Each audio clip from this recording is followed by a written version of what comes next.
$1.75 trillion.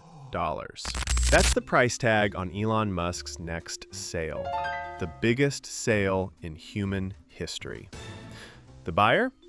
You, whether you want to or not. June 12th, 14 days from now, your retirement money gets pulled in. You won't sign anything, and you won't get a call. You just wake up owning a piece of SpaceX. Why? Because on May 1st, one rule quietly changed. Almost nobody noticed. I did. Today's case, the rule they changed for Elon. Before we walk into the trap, you need to see how it was built. So let me tell you about a pizza shop. Imagine a neighborhood with 100 pizza shops. You don't pick which one to order from, you buy a neighborhood pass instead. It automatically splits your money across the biggest 10 shops.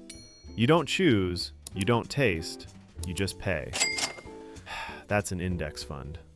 Trillions of dollars work exactly like this. Your 401k, your pension, your savings. They all follow a list called an index. The most famous one is the NASDAQ 100.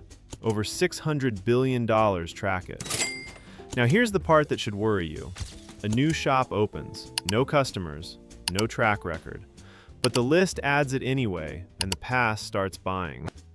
This is how manufactured demand works, and the trap is about to spring. So I dug into the NASDAQ document. What I found made me sit down. 3 rules changed at once on May 1st, but one of them broke the math. Here's the one we're after.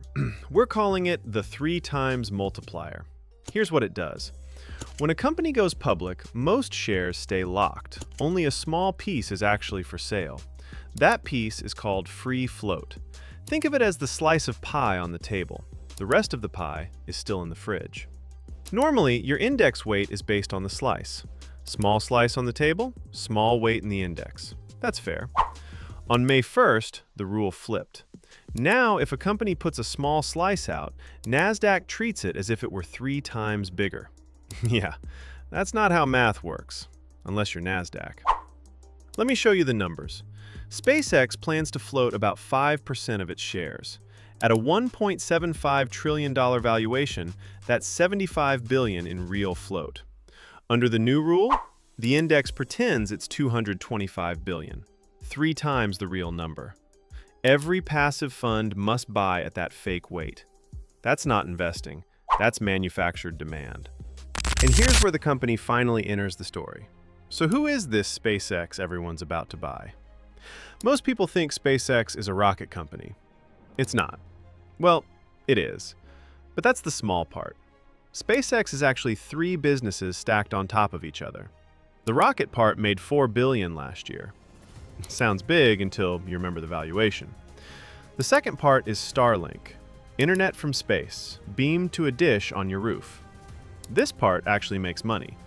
Over 10 million subscribers worldwide, 11 billion in revenue last year. Profit margins above 60%. That's the crown jewel. Then there's the third part, an AI lab burning $1 billion a month. A month. The lab Elon bought from himself. Added all together, the company lost $5 billion last year, and we're valuing it at almost $2 trillion. Make it make sense. But here's the part nobody is asking. Why NASDAQ and not New York? Because Musk made the rule change a condition. He told NASDAQ, change your rules or I list elsewhere. And NASDAQ said yes. That's not a stock exchange anymore. That's a marketing channel. Now let me bring in a witness. A man who saw the 2008 crash coming. He read the boring documents nobody read. And he made $1 billion being right. When this rule was proposed, he spoke up. His exact words, the most shameless structural manipulation of a major index ever.